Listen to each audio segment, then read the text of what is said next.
No especial de Finados, Histórias de Mortos, revisitamos 5 relatos verídicos que ultrapassam o limite entre o mundo dos vivos e o dos que se recusam a partir. Cada história revela presenças que persistem, ecos que se arrastam e segredos que o tempo não conseguiu enterrar. De um espírito protetor em Peruíbe que ainda ronda sua antiga casa, ao fantasma faminto de piedade que retorna para saciar uma fome eterna. Em uma chácara esquecida, uma noiva lamenta o amor perdido sob a lua. Um quadro antigo traz de volta o tio falecido, e com ele, o medo.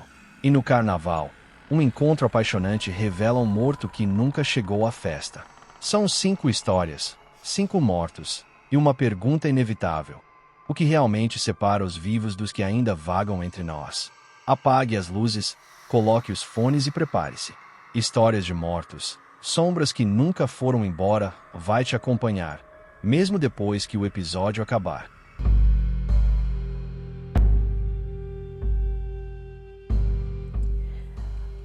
Quando eu era pequena, eu e meus irmãos, minha mãe resolveu, juntamente com a minha avó, alugar um imóvel na praia de Peruíbe, de uma conhecida delas. Essa conhecida delas tinha um filho que foi assassinado. E esse filho dela disse que amava essa casa e não aceitava que a mãe alugasse a residência nem para final de semana para ninguém. Essa senhora resolveu então, após a morte do filho, fazer a locação para minha avó e minha mãe para que a gente passasse um final de semana ali. E nós fomos. Chegando na rua do imóvel, nós estávamos procurando, passávamos diversas vezes na frente da casa e não identificamos que ali era a residência que tínhamos alugado. E começou a chover e a gente andava para cima e andava para baixo e procurava o número da casa e não achava e não encontrava, até que uma senhora, vendo a gente andar para cima e para baixo procurando algo que até então ela não sabia, ela resolveu perguntar. Perguntou para minha mãe e para minha avó: o que vocês estão fazendo, estão procurando? E aí elas responderam: nós estamos procurando a casa da fulana de tal, não me lembro o nome da senhora agora. Aí ela falou assim: a casa é essa daqui. E a casa, quando nós passávamos ali e não identificava o número da casa, eu e minhas irmãs ainda falavam: nossa, ainda bem que não é essa casa tem cara de casa mal assombrada, porque a frente da casa era toda coberta por mato. Enfim, entramos ali contrariadas, com medo, eu e minhas irmãs já, né? Na época nós éramos adolescentes, tínhamos na faixa de 12, 14 anos. Entramos ali. Quando minha avó abriu a porta da casa, a porta caiu na cabeça da minha avó. Aí ajudamos a pegar a porta, colocamos a porta no canto, entramos na casa, a casa toda suja, alagada por conta da chuva. E no quarto tinha um caiaque, dentro do quarto tinha um caiaque.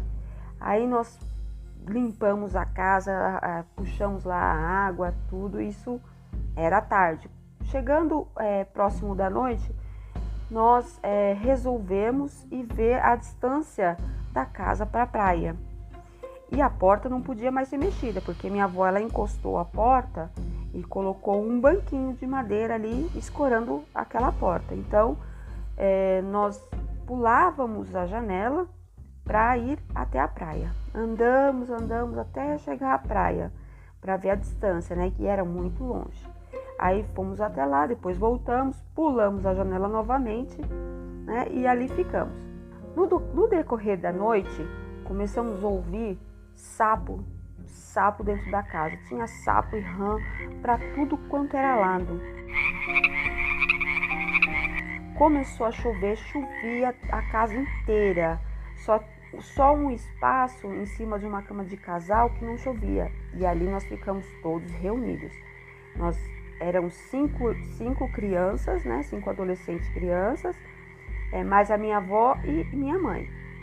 E aí nós começamos a ouvir passos no quintal, como se alguém estivesse pisando em cima da grama.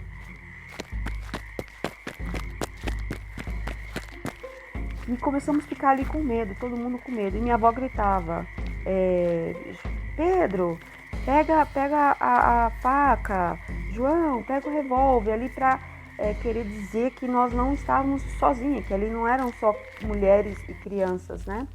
E aqueles passos não paravam, até que a porta se abriu, o banco foi arrastado e depois a porta fechou e o banco foi posto na porta novamente, escorando a porta. Ali nós já entendíamos que talvez era um espírito ali do rapaz que tinha falecido e que não queríamos nós ali naquela casa.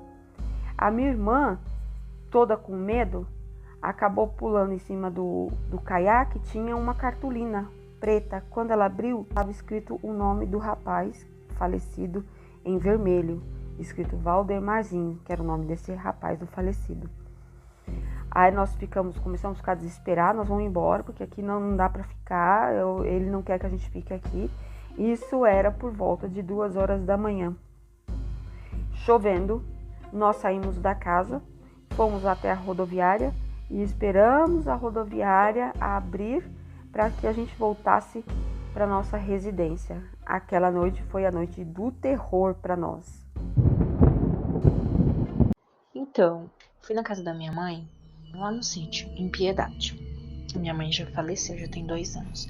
Então eu fui na casa dela. Foi eu, a minha irmã e a minha filha, que ela tinha 2 aninhos na época. E a gente jantou, a Ana Júlia ficava falando, bicho, bicho, bicho.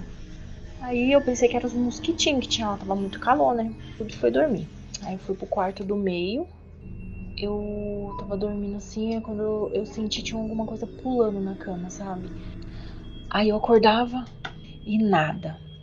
Aí eu dormia de novo, aí alguma coisa vinha e pulava de novo na minha cama. Eu ficava pulando. Aí eu acendia o celular de novo, aí acabava dormindo. Acordei com a minha filha no chão, chorando. Eu falei, nossa, ela nunca caiu da cama, como assim?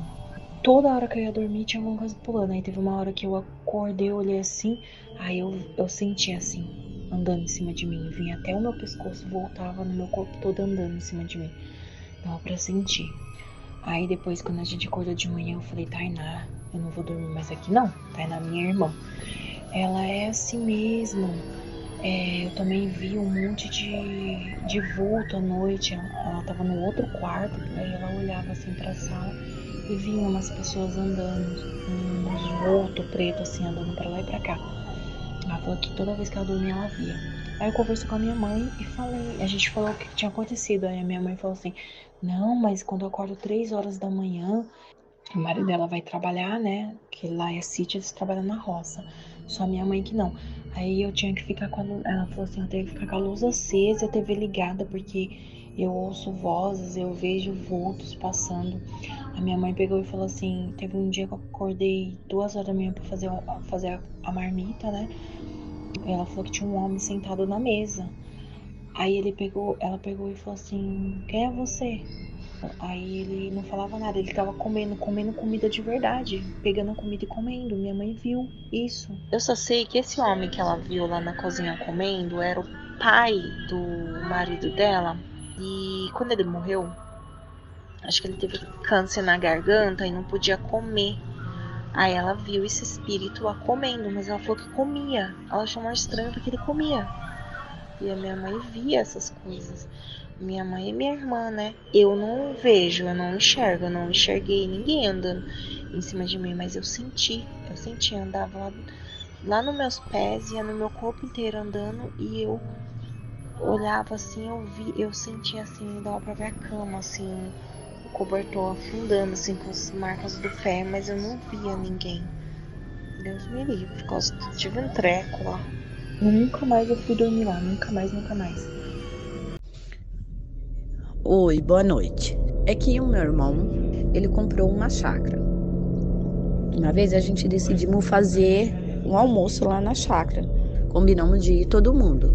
Mas só que uma das minhas irmãs mais velhas foi na frente e a minha cunhada, aí minha irmã foi ajeitar as coisas. e ela tava lavando o banheiro. E a minha cunhada de pé na porta, vendo minha irmã limpar, mas mexendo no celular. Aí minha irmã mais velha escutou uma gargalhada muito forte. E perguntou pra mim: o que você tá vendo que tá dando essas gargalhadas? Aí minha cunhada pegou e falou: não, eu não tô vendo vídeo nenhum. Tá bom, passou. Nisso a gente foi chegando. E eu saí de dentro da casa e fiquei olhando minha família. Daí eu escutei alguém que falou alguma coisa no meu ouvido. Eu olhei pra trás e falei assim, pensei que tinha alguém do meu lado. Eu falei assim, o que você falou? Eu olhei, não tinha ninguém. Falei, nossa, que estranho. Aí minhas irmãs chamou, vamos pegar a Mora? Do nada nós lá pegando a Mora, escutamos umas gargalhadas. E nisso nós paramos. As crianças escutaram, minhas irmãs escutaram, a gente ficamos assim olhando pro meio do mato. Aí a gente saímos correndo de volta para dentro da chácara e chegamos contando lá. Aí a minha irmã mais velha, que tinha escutado primeiro, ela falou, mas antes de você chegar, e contou a história. E assim, eu sou sensitiva e eu fiquei com um negócio na minha cabeça, o que aquela voz tinha falado para mim. Eu frequento o Centro Umbanda e eu passei com a avó Cambina. Aí ela pegou e falou assim, vai lá na filha do dono da chácara e pergunta para ela o que aconteceu naquela chácara. Aí eu peguei e fui, né? Aí eu catei minha irmã porque tava me tirando a paz. Daí a dona da chácara alugou uma chácara perto de onde que ela morava. Aí eu fui lá e contei pra ela o que aconteceu. Aí ela e o marido dela sentou e contou que a chácara era de escravos. E o que aconteceu? O pai dela acordava de madrugada com espíritos de escravos chamando ele, pedia café, pedia para ele acender uma vela, orar por eles. Então, já há muito tempo. E daí o pai dela faleceu e esses espíritos, esses escravos que foi morto, começou a perturbar ela. Daí ela não aguentou, por isso que ela vendeu a chácara. Daí voltei, falei com a avó Cambina. Aí a avó Cambina pegou e falou assim, não, tem outra história que aconteceu, de uma mulher lá. Daí eu voltei lá e conversei, perguntei pra dona da casa do acontecido. Ela falou que muito tempo lá, na chácara do lado, e essa chácara do meu irmão, eles eram uma chácara só. E lá tinha um salão de festa, teve um casamento. E no dia do casamento, o noivo sumiu. Aí ela foi atrás. Quando ela foi atrás, ela catou o noivo dela beijando a madrinha, que foi do casamento e era amiga dela. Ela pegou e se matou. A dona da casa, que conhece as histórias lá, falou que todo mundo, depois da meia-noite, ninguém anda lá na rua, porque até hoje ela fica andando lá. E se você passar de madrugada, ela aparece. Uma mulher chorando, vestida de noiva. Você vê os moradores, você vê todo mundo comentar, falar. Ah, já vi elas. Mas eles já são acostumados com a aparição dela. E eles colocam na cabeça, ela não faz mal pra ninguém. Mas ela aparece lá chorando. Então, era ela. E o que ela tinha falado no ouvido, antes que eu contei pra você, ela falou que me dava tudo que eu quisesse se eu ajuntasse a ela. Ela realizava todos os meus sonhos se eu se ajuntasse a ela. Eu morava numa casa onde a minha tia tinha problema mental. Ela foi internada numa clínica. O meu tio faleceu dormindo e ele era muito agarrado em bens materiais. Eu tenho muita sensibilidade, eu sempre que apagava a luz eu via as coisas caírem dentro do guarda-roupa, apagar a luz, cair dentro da cozinha. Eu já vi eu deitar na cama, a luz acender. Várias pessoas trabalharam nessa casa e todo mundo falava que ouvia corrente no porão bater. A primeira noite que eu dormi lá, o portão batia muito. Quando eu apagava a luz, caía um perfume meu que tava dentro do guarda-roupa, caía com a porta fechada, tudo. Uma noite, um senhor foi na minha casa e perguntou se eu ia alugar a casa, já que eu tava de mudança. Eu falei que sim. Eu não sei o que aconteceu dentro daquela casa, que eu conversando com meu namorado no celular, deitada entre as portas, metade pra fora do corredor e metade pra dentro do quarto. Eu ouvia barulho na lavanderia, barulho estralando. E eu deitei na minha cama, o piso estelava como se tivesse alguém pisando. A janela batia. Eu tinha um quadro desse tio que morreu em cima do meu guarda-roupa, que como a casa era dele, né? Só que ele tava muito novo, eu não imaginava o jeito que ele era depois de velho, porque eu não cheguei a conhecer ele quando eu era bebê. E nessa noite esse quadro tava em cima do meu guarda-roupa, ele começou a mexer de jeito brusco, sabe? Ele corria de um lado pro outro em cima do guarda-roupa. Janela batia, o chão pisava e o quadro ficava andando de um lado pro outro. O cachorro meu sempre dormia comigo. O cachorro, ele ouviu a janela estralar, ele ficou olhando fixo pra janela e ele saiu correndo pro lado de fora, não quis voltar mais. Aí eu peguei no sono. Eu acordei com uma pessoa segurando meus 2 braços e botando o rosto bem próximo do meu.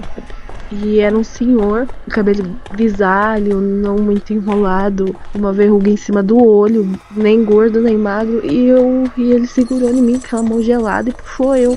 Aí eu fui explicar pra minha mãe as características. Ela falou que era meu tio que tinha morrido, que eu não conhecia, eu nunca tinha visto.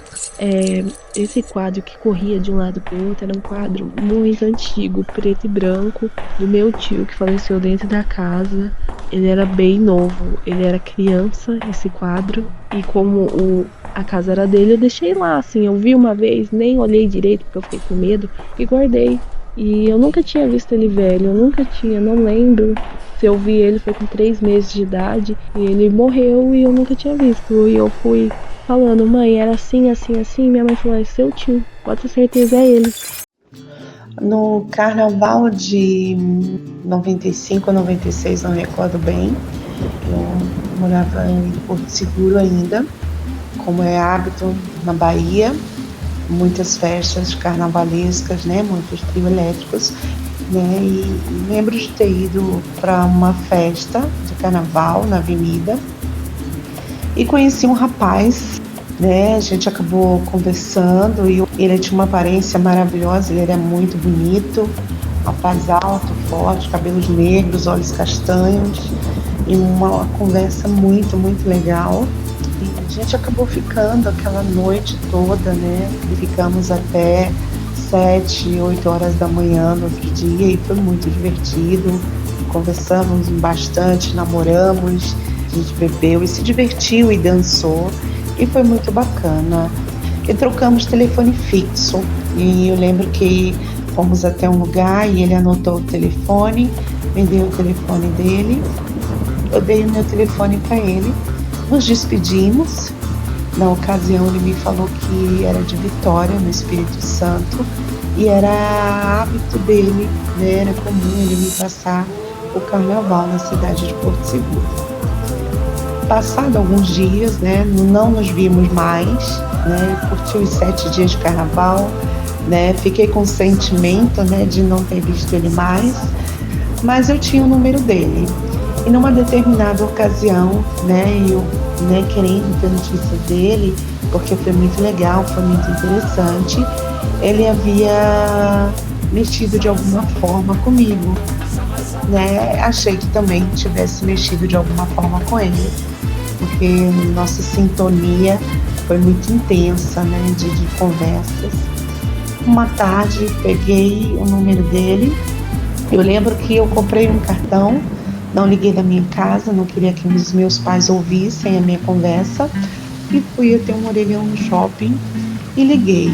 E eu liguei, o telefone chamou por diversas vezes, até que uma senhora com uma voz um pouco abatida me atendeu. E eu perguntei pela pessoa e eu falei, eu gostaria de falar com o Rafael. E a pessoa desligou o telefone na minha cara. E eu falei, nossa, que pessoa mal educada. Então insisti, várias ligações, até que ela atendeu novamente. E eu falei assim: olá, boa tarde, eu gostaria de falar com o Rafael, ele está? Então essa senhora bruscamente gritou comigo e disse: você está fazendo uma brincadeira de muito mau gosto. Por que você está falando isso comigo? E aí eu disse: desculpa, a senhora, não tinha intenção de ofendê-la, mas eu conheci o Rafael uma semana atrás, no carnaval, e eu gostaria de ter notícia dele, saber como ele está. Ele deu o número da casa dele. Então ela disse para mim: eu sou a mãe do Rafael e você com certeza não conheceu o meu filho. O meu filho é falecido há 5 anos. Ele faleceu num acidente de carro faz 5 anos. E ele estava indo passar o carnaval na cidade de Porto Seguro, Bahia. E eu falei: essa senhora está brincando comigo. E eu falei assim: não, a gente não está falando da mesma pessoa. Ela falou assim: estou falando que o meu filho, o Rafael, faleceu e você está fazendo uma brincadeira de muito mau gosto. E eu acabei falando: senhora, eu conheci, é um rapaz assim, de cabelos negros, olhos negros, barba, ele é forte assim, tem uma manchinha, tal. Ela falou assim: você está descrevendo meu filho, em algum momento da sua vida você conheceu meu filho, mas a brincadeira que você está fazendo é muito desagradável. E ela desligou novamente o telefone na minha cara. E eu saí dali, daquele shopping, naquele momento. Então naquele momento eu gelei, eu conto essa história e eu sinto o meu estômago gelar, um calafrio no corpo, com uma sensação muito esquisita. E eu não tive coragem de contar essa história por muitos anos, porque ela mexia de certa forma comigo. Bom, essa é a história da vez que eu saí para pular o carnaval e conheci alguém que nunca chegou no carnaval.